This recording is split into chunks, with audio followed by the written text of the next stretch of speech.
ನಂಜನಗೂಡು ನಗರದ ದೇವಿರಮ್ಮನಹಳ್ಳಿ ವೃತ್ತದಲ್ಲಿರುವ ಸರ್ಕಾರಿ ಪ್ರಥಮ ದರ್ಜೆ ಕಾಲೇಜಿನಿಂದ ಆಯೋಜಿಸಿದ್ದ ಜನಪದ ಸಂಭ್ರಮದ ಮೆರವಣಿಗೆಗೆ ಶಾಸಕ ದರ್ಶನ್ ಧ್ರುವನಾರಾಯಣ್ ಚಾಲನೆ ನೀಡಿದರು. ಮೆರವಣಿಗೆಯಲ್ಲಿ ಎತ್ತಿನ ಗಾಡಿ, ಕಂಸಾಳೆ ನೃತ್ಯ, ಡೊಳ್ಳು ಕುಣಿತ, ನಗಾರಿ ಸೇರಿದಂತೆ ವಿವಿಧ ಜಾನಪದ ಕಲಾತಂಡಗಳು ಮತ್ತಷ್ಟು ಮೆರುಗು ತಂದವು. ನಂಜನಗೂಡು ಸರ್ಕಾರಿ ಪ್ರಥಮ ದರ್ಜೆ ಕಾಲೇಜು ಸಹಯೋಗದಲ್ಲಿ ಜನಪದ ಸಂಭ್ರಮ ಆಯೋಜಿಸಲಾಗಿತ್ತು. ವೇದಿಕೆ ಕಾರ್ಯಕ್ರಮವನ್ನು ದವಸ ಧಾನ್ಯಗಳ ರಾಶಿಗೆ ಪೂಜೆ ಸಲ್ಲಿಸಿ ಭತ್ತ ಕಟ್ಟುವ ಮೂಲಕ ಶಾಸಕ ದರ್ಶನ್ ಧ್ರುವನಾರಾಯಣ್ ಉದ್ಘಾಟಿಸಿದರು.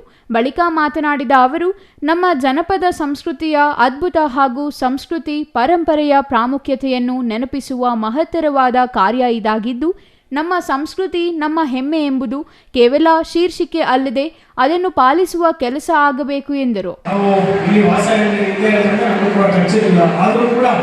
ನಮಗೆ ನಿರಂತರವಾದಂಥ ಸಂಪರ್ಕ ನಮ್ಮ ಹಳ್ಳಿಯಲ್ಲಿ ಇದ್ದಂಥದ್ದು. ಆ ಸಂಪರ್ಕವನ್ನು ನಾವು ಯಾವತ್ತೂ ಕೂಡ ಬಿಟ್ಟಿರಲಿಲ್ಲ. ಆದ್ದರಿಂದ ಇವತ್ತಿನ ದಿವಸ ತಾವೆಲ್ಲರೂ ತುಂಬ ಉತ್ಸಾಹದಿಂದ ಈ ಜಾನಪದ ಸಂಭ್ರಮದಲ್ಲಿ ಎಲ್ಲ ರೀತಿಯಾದಂತಹ ಕೃಷಿ ಪದ್ಧತಿಯನ್ನು, ನಮ್ಮ ಹಿರಿಕರ ಪದ್ಧತಿಯನ್ನು ಇವತ್ತು ತಾವೆಲ್ಲರೂ ಕೂಡ ಇಲ್ಲಿ ನಮಗೆ ಮತ್ತೊಮ್ಮೆ ತೋರಿಸಿದ್ದೀರ. ತಮ್ಮೆಲ್ಲರೂ ಕೂಡ ನಾನು ಮೊದಲನೇದಾಗಿ ಶುಭವನ್ನು ಕೋರಿಕೆ ಬಯಸ್ತೇನೆ. ಯಾಕೆಂತಂದರೆ ತುಂಬ ಶ್ರಮಪಟ್ಟು ತಾವು ಇವತ್ತು ಕಾರ್ಯಕ್ರಮವನ್ನು ಇವತ್ತು ಆಯೋಜನೆ ಮಾಡಿ ಎಲ್ಲ ನಮ್ಮ ವಿದ್ಯಾರ್ಥಿಗಳು ಪೂರಕವಾಗಿ ಇದರಲ್ಲಿ ಭಾಗವಹಿಸಿಲ್ಲ, ತುಂಬ ಉತ್ಸಾಹದಿಂದ ಭಾಗವಹಿಸಿಲ್ಲ. ನಮ್ಮ ಮೆರವಣಿಗೆ ಕಾರ್ಯಕ್ರಮದಲ್ಲೂ ಕೂಡ ನಾನು ನೋಡಿದೆ, ತುಂಬ ಉತ್ಸಾಹದಿಂದ ತಾವೆಲ್ಲರೂ ಕೂಡ ಭಾಗವಹಿಸಿದೆ.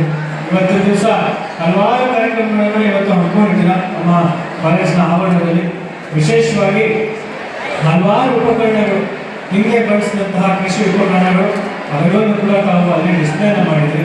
ಆನಂತರ ಇಲ್ಲಿಗೆ ಬಂದಾಗ ಫುಡ್ ಸ್ಟಾಲ್ಸ್ ಅನ್ನು ಕೂಡ ತಾವು ಮಾಡಿಕೊಂಡಿದ್ದೀರಾ. ಈ ಫುಡ್ ಸ್ಟಾಲ್ಸ್ ಅಲ್ಲಿ ವಿಶೇಷತೆ ನನಗೆ ಮೊದಲನೇದಾಗಿ ಗಿಂಡಾಲನ್ನು ಮಾಡುವಂತಹ ನಡೆ ನುಡಿಗೆ ಆದರ್ಶವಾಗಬೇಕು.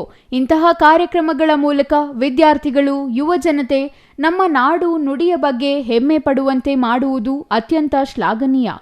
ಯುವ ಸಮುದಾಯ ಪೂರ್ವಜರ ಕಲೆ, ಸಂಸ್ಕೃತಿ, ಸಾಹಿತ್ಯವನ್ನು ಉಳಿಸಿಕೊಂಡು ಹೋಗುವ ಜವಾಬ್ದಾರಿ ಹೊತ್ತಿದ್ದಾರೆ ಎಂದು ವಿದ್ಯಾರ್ಥಿಗಳಿಗೆ ಕಿವಿಮಾತು ಹೇಳಿದರು.